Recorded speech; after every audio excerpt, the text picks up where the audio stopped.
देखिए, सबसे पहले तो मैं दिल्ली की आवाम को बहुत बहुत धन्यवाद करता हूं, उनका अभिनंदन भी करता हूं कि लाखों की संख्या में लोग निकले। और ये जो दिल्ली के लोग जो निकले हैं उससे ये साफ जा रहा है, साफ बात जाहिर हो रही है कि लोग दिल्ली में मोदी सरकार से दुखी हैं, मोदी सरकार की तानाशाही से दुखी हैं। जो अध्यादेश मोदी सरकार लाई है उसके खिलाफ ये जनमत था।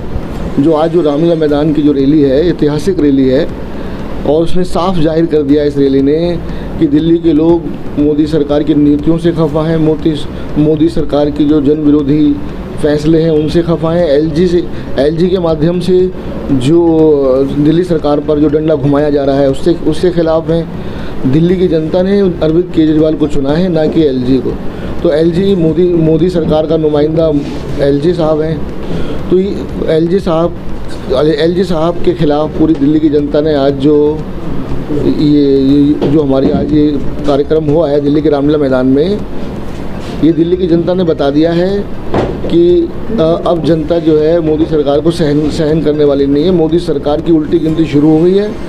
आने वाले समय देखिए आप, पूरे देश से मोदी सरकार साफ होगी, बीजेपी का सुपड़ा साफ होने जा रहा है। केजरीवाल जी ने एक बड़ी बात कही है विपक्ष को लेकर कि ये एक दिल्ली की लड़ाई नहीं है, सभी राज्यों में लड़ेगी। इसके बाद पंजाब भी है, हिमाचल प्रदेश भी है, राजस्थान भी है, मध्य प्रदेश भी है, सभी जगह इस तरह का वहाँ की सरकार को ख़त्म किया जाएगा। जी बिल्कुल, उसी की शुरुआत करें। जी, हमारे दोनों मुख्यमंत्रियों ने इशारा किया, अरविंद जी ने तो साफ इशारा किया है। जो ये अध्यादेश है, इसको आप ये ना समझें कि आम आदमी पार्टी के खिलाफ ये अध्यादेश आया, ये पूरे देश के लिए नज़ीर है। आम आदमी पार्टी के खिलाफ, जो दिल्ली सरकार के खिलाफ जो अध्यादेश आया है, ये किसी भी स्टेट के अंदर किसी भी विपक्षी जो सरकारें हैं, जो नॉन बीजेपी सरकारें हिंदुस्तान में चल रही हैं, वहाँ पर भी ऐसे ही अध्यादेश लाए जाएंगे, क्योंकि इनकी मंशा तानाशाही वाली है, लोकतंत्र विरोधी है, संविधान विरोधी है। ये किसी नियम कायदे को नहीं मानते, ये अपनी गुंडागर्दी के बल पर देश में राज करना चाहते हैं।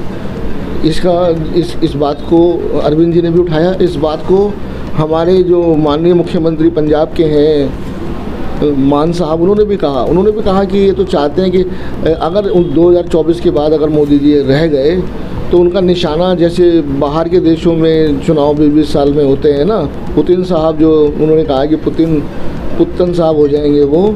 तो इशारा साफ है कि आने वाले इलेक्शन जो मोदी सरकार की जो मंशा है वो संविधान को ख़त्म करने की है, लोकतंत्र को ख़त्म करने की है, और वो इसके बाद चुनाव कराएंगे नहीं। हिंदुस्तान के अंदर चुनाव प्रणाली, चुनावी परंपरा ख़त्म हो जाएगी, क्योंकि ये ऐसा संविधान बना देंगे जिसमें चुनाव जो है 20 साल बाद, 10 साल बाद, इससे पहले ना हो। जैसे विपक्षी पार्टियां साथ आई हैं और साथ लेकर एक वादा किया है लंबी राह लड़ने की, क्या लगता है कि आने वाले टाइम के अंदर यही पार्टी 2024 के अंदर मिलकर लड़ेंगी, तीसरा मोर्चा बनकर दिल्ली के अंदर, क्या देश के अंदर? बिल्कुल सर, तमाम विपक्षी पार्टियाँ बिल्कुल एक झंडे के तले, एक मोर्चे के तले इकट्ठी हो रही हैं। लोगों ने देख लिया है, और जो लोग भी अगर बीजेपी के साथ जो उनके पार्टी के साथ जो लोग काम कर रहे हैं, वो भी देख रहे हैं कि गलत हो रहा है, वो भी वक्त का इंतज़ार कर रहे हैं। हम तो उनसे भी ये कह रहे हैं कि आपका जो साथ है उनका इसी इलेक्शन तक है, उसके बाद तो ये मैंने कहा कि चुनाव प्रणाली को ही समाप्त कर देंगे। ऐसा कुछ जो इनकी मंशा जो ऐसे ही जाहिर हो रही है, क्योंकि संविधान को तो ये मानते नहीं,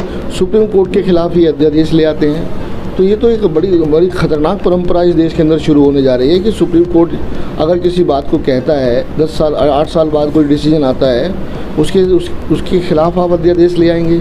ये तो राजनीति का हिस्सा नहीं था। हर रैली में 8 पार्टियों का, विपक्षी दलों का जो है साथ मिला है आम आदमी पार्टी को, लेकिन सिवाय कांग्रेस ने अभी तक आम आदमी पार्टी का समर्थन करने की बात नहीं कही है। वो भी आ जाएंगे सर, उसमें कोई ऐसी बात नहीं है। कांग्रेस को भी साथ आना होगा। केजरीवाल जी ने तो खुला मंच सबके लिए कर दिया है।